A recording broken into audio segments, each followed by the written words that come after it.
We're back from the weekend on Locked On Coyotes. We pay attention to the waiver wire. The Arizona Coyotes moving along that, placing some players as well as claiming a player as well. We're going to catch up on all of that on today's episode of Locked On Coyotes. You're Locked On Coyotes, your daily podcast on the Arizona Coyotes, part of the Locked On Podcast Network, your team every day.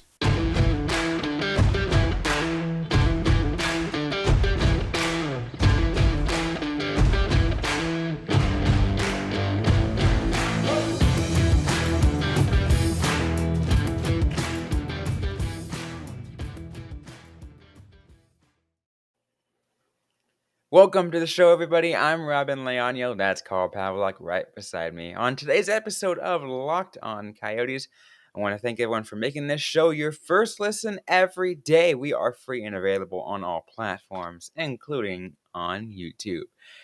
We got a great show for you guys on today's episode. We are getting back, catching up from the weekend as the Arizona Coyotes make some moves along the waiver wire, Carl. Yep. Preseason is over,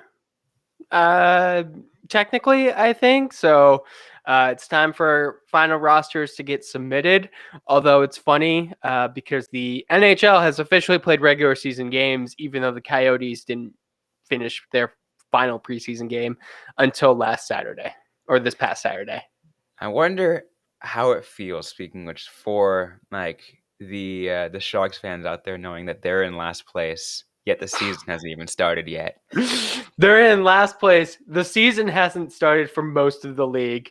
It's kind of fun because you always get that thing where you're like, oh, every team starts off in first and last place at the beginning of the year. Not the case this time. There's been games, so the Sharks are officially the last place team. Not good for the Coyotes though, because tank hard for Bedard, right?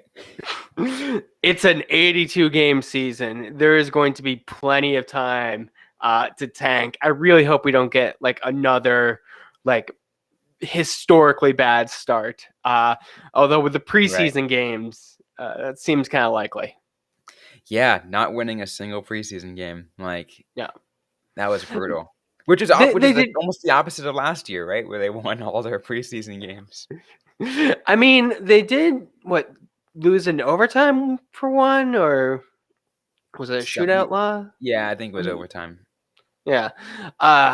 It's been fun to keep up with preseason when you can't watch the games anywhere. Yeah, it's really like some teams have it available on like their streams, but like that's about it. Yeah.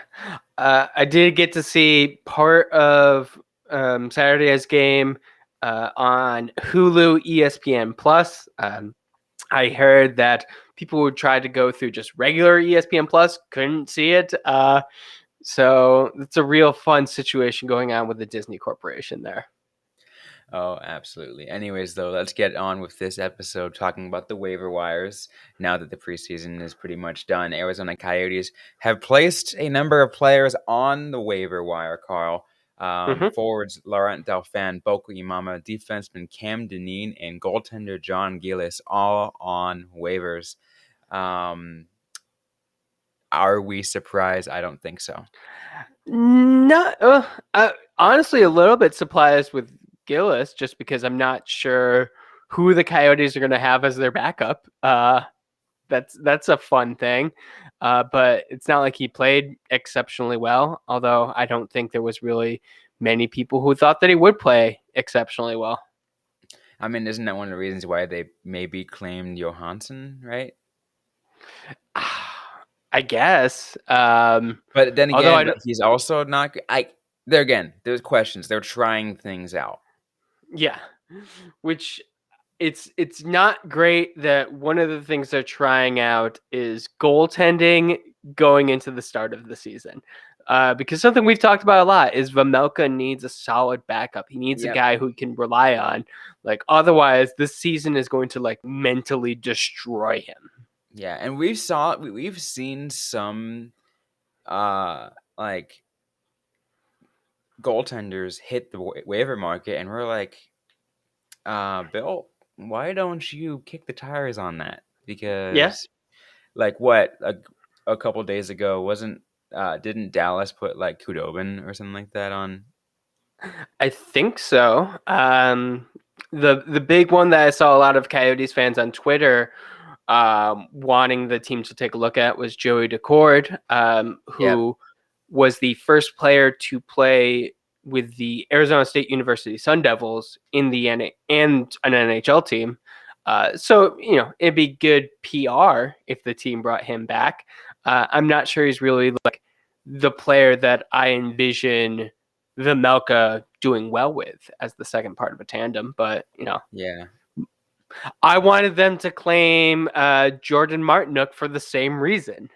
Just emotional connection to a player, and can't always do that when you're a GM of a hockey team. Yeah, plus also you got to keep in mind, claiming a player on waivers also requires compensation. Yeah, Um, and I mean, it's very not compensation is not a crazy amount, but it still requires compensation. Um, and there's the fact that when you take it up, you're also in managing that player's salary. yeah. Which I mean, the Coyotes have all the space in the world. Whether or not they want to pay it is definitely a different story. What about some of the other reassignments? Like, would you think of Boko going down? I think some people thought that he may have a place with the team after a strong end to the last season. Personally, the fact that the team already has O'Brien and Cassian to me was like, no, they don't need Boko. Yeah. But what do you think of that one? Not really surprised. I mean, again, like I liked how he played at the end of last year, and I think he's trying to prove his worth in the NHL. But it's really hard to shake off the lifetime AHL like tag, Yeah. like, and that's unfortunately what he's been given. Like he's been spending in time in the American Hockey League for so long that like it's just like all right, it's hard to shake that. Yeah, and I think the Coyotes they're already a very physical team. You don't necessarily need another physical element. It's kind of like hat on a hat kind of situation. Hmm.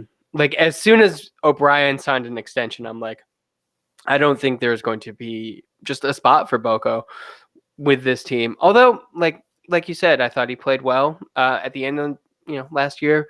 Maybe he gets traded at some point. Team takes a chance on him because he could probably be like an NHL fourth liner.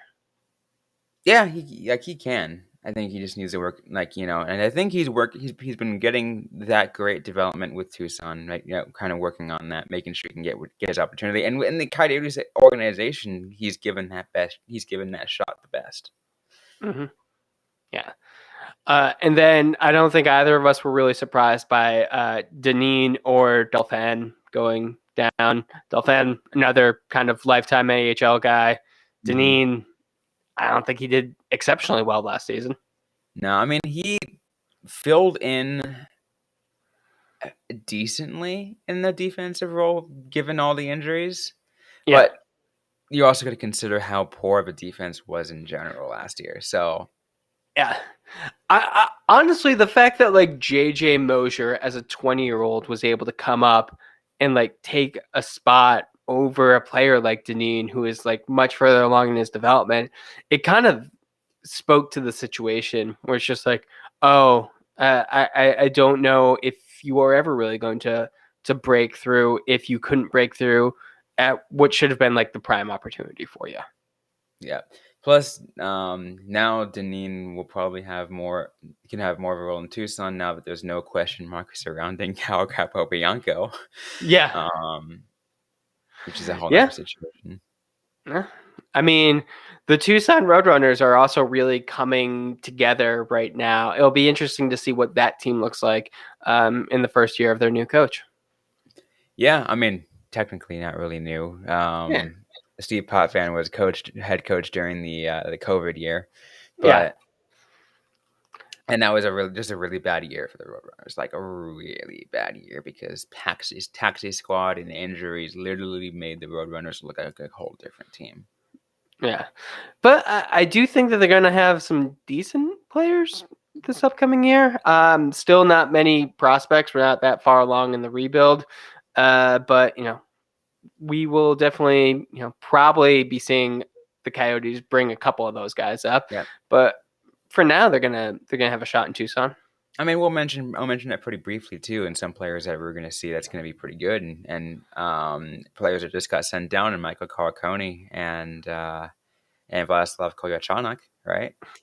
Yeah, I mean, what Carcone already got called back up after being sent down, so Yeah, I imagine we will see him at some point in the season. And Kolyachonok, I think we talked about this in a prior episode. Just contract wise, like I thought the team was going to be sending him down, even though like he probably doesn't need to spend more time in Tucson, but he's got a contract that doesn't need to clear waivers. yep, and also got to consider that he's like, hey, you know what? Like, he's a pretty decent defenseman. Let's wait. Let's wait for a little bit until we can put up a whole defensive squad rather than you know whatever it is right now.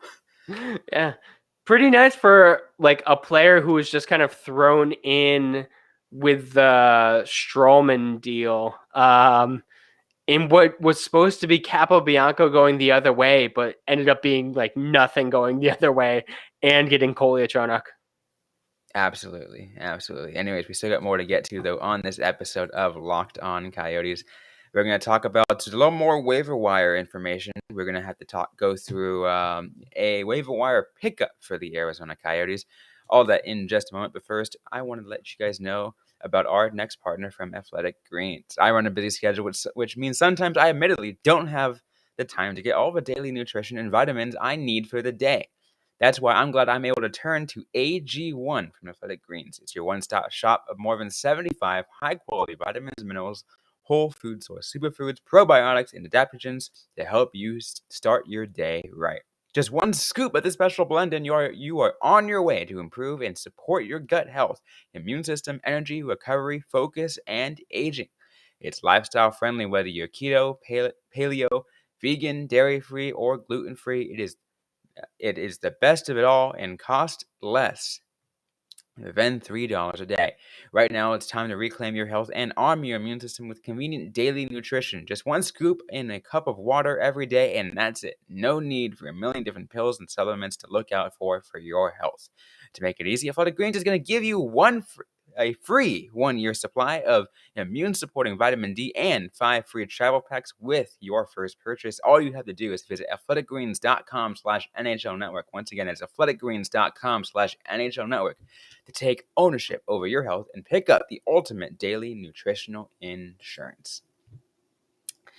So let's continue this episode of Locked On Coyotes. Once again, Robyn Leaño and Carl Pavlock talking about Arizona Coyotes waiver wire moves as we conclude the preseason and count down to the official start to the regular season. Carl, now let's get to that waiver wire pickup. Arizona Coyotes have picked up defenseman Juuso Valimaki off the waivers from Calgary. Real quick before we talk about Uso, because definitely is a big piece.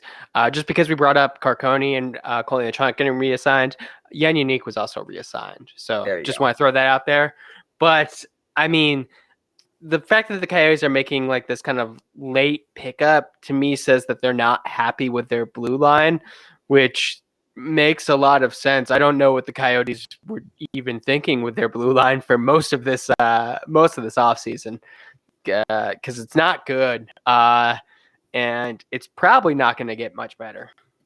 All right, I'm going to look at the 10 defensemen listed on their roster right now. Obviously, that's going to go down because we mentioned a couple of them already being, a couple names already taken care of. But Jacob Chikrin, whose name is a big question mark, we don't even know if he's going to play. If we're all being honest, right? Yep, currently on IR. Yep. Shane Gostisbehere, who had a really good year last year, so he might be the bright spot. Patrick Nemeth, question mark. We don't know exactly how he's going to play with Arizona. Yeah. Then we have Juuso Valimaki, Josh Brown, Troy Stetcher, Dyson Mayo, Giannis Mosier, Connor Timmins and Cam Dineen, and of course with Dineen just being placed on waivers, Timmins coming back from an injury. Like literally the only people like that we know for sure, like Mayo, okay, yeah, he played well last year. Mosier, yeah, he impressed. And then there's God to spare. Like, got what? Yeah, and I would even go so far to say that like Mayo played competently, Mosier played Mhm. well. Yes. I don't think Mayo had like an exceptionally great season last year. Like this team is going to be like heavily relying on Gostisbehere. But we are also looking at a whole new like style of defense that's going to be happening. So maybe the new defensive coach is able to kind of maximize the most for this. Yeah, we'll definitely have to see on that, and it's gonna be interesting. I honestly will see Dyson Mayo as that 17th man, right? Because he said he played competently. He kind of maybe can slide into a role if need be, kind of rotate in every now and then. But I mean, sure, but like you said, I don't know what Nemeth is going to be like. I don't know what Brown is going to be like. I don't know what Stetcher is going to be like. Like mhm. honestly, any single one of them could end up the 7th We man. also don't know what Timmons is gonna be like because we never got a Yeah, chance to see enough of him. Timmins at least is like young and like on the up. Like he's the player I think has the best potential to like be a hit. Everyone else, it's just kind of like question marks. And Gostisbehere, of course, trying to play out of his mind to get traded to a competitor. Yep. The defense for the Arizona Coyotes is gonna be an interesting one. Absolutely. It's which is interesting because last year we were talking about the preseason, obviously, because during the season ended up being a lot more of a dumpster fire than we thought it was. But we're like, oh yeah, it seems like the defense is the one thing that seems to be kind of like in place and that we really know what's going on. And then it just wasn't that way. Now No. we're just like, no, this defense isn't gonna be great. Well, I do think it's kind of telling that what Chikrin and Mayo are the only carryovers from the previous GM. Like they're the John Chayka additions. Hmm. Um, Deneen, I guess too, but like we said, he's being placed on waivers. So they really just went in with like a pair of scissors and like this blue line just is not working, and that's a fair assessment. The Coyotes had a very expensive blue line, and you thought that they should be able to get more. They never did. So, I guess why not blow it up? But also, like the team doesn't have the defensive prospects for it. So I really don't know like what is going to be happening in the next couple of years with this. Yeah, it's gonna be so interesting, especially because you know, short term, yeah, when Chikrin is gone, it's kind of like, okay, who's gonna be there to replace him, right? Yeah. Or like, what's the like, how is this defense gonna function, or like, what's the defensive outlook? That's the term. Like, what's the defensive outlook with him gone, right? Because because last year, it was like, oh yeah, it's Chikrin and everybody else. Yeah. They're like, yeah, we don't have to worry about defense, and then all of a sudden we're here now. Yeah. I mean, honestly, even if Chikrin isn't gone, if there's like an about face, the team ends up keeping it for whatever reason, like the defense is still going to be bad. Like just looking at the players that they have, it's not going to be good. Valimaki may actually be like a saving grace if he could potentially do something, which I don't know. I don't know how well he is going to perform on this team. Yeah, yeah. And when you have big question marks like that, it's really hard to make those answers. But I think the best thing we can do from our perspective is just be like, okay, this team is the way it is, and we just have to wait and see. Yeah. That is going to be, unfortunately, the thing this season. It's going to be bad. It was bad last year. You just kind of got to watch it and kind of just go through that bad time and hope that it is better in the future. I will say this: Chikrin and Mayo are the only players signed for 3-year deals. Nemeth and Mosier are signed for 2-year deals, and also Joshua Brown. So there's going to be space to bring in new people, whether those are like prospects or like acquired players, free agent signings. They'll be, the Coyotes aren't locked into this core yet, which is a good thing because they're going to need year 3, year 4 of the rebuild. You kind of want your defensive plays too. So that tells you something, though. Maybe a couple of things is it's definitely focused on defense in the next draft. Yeah. Unless Soderstrom comes in and has like a monster season, I guess, which, I don't think he has played particularly well in the AHL. He seems to look better in the NHL, which I, not really sure how to feel about. But yeah, I don't know. Like, kind of the same thing that we saw with the forward group last year. Seems like it's that way with the defensive group this year. Yeah, but the good thing is we're going to be back on that.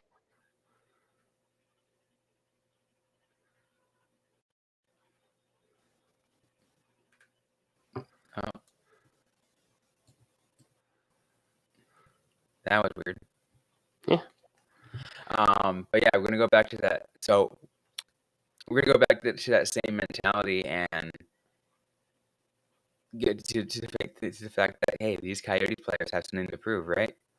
Yeah, absolutely. If nothing else, this is still a year where you're playing for, a chance at your next deal or getting traded to a competitor or just proving that you belong in the league still. Absolutely. Anyways, though, we're out of time of this episode of Locked On Coyotes. Carl, you have any final thoughts you want to put before we close things off? I do want to say just a good luck to all the players out there who have been placed on waivers, who are going to be going someplace where they didn't think they were going to be.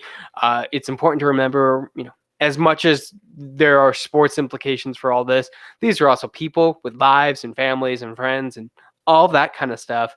And, having to move to a city you didn't think you were going to be in is, definitely part of being an athlete, but it's never easy. You read like any kind of player article where they talk about how difficult it is to get that in mind. So yeah, just, hopefully good things for everyone on waivers today. Absolutely. And once again, we're ready for this episode of Locked On Coyotes. What you heard, leave a review, like, comment, subscribe if you have yet to already. We're available everywhere you get your podcast, including on YouTube.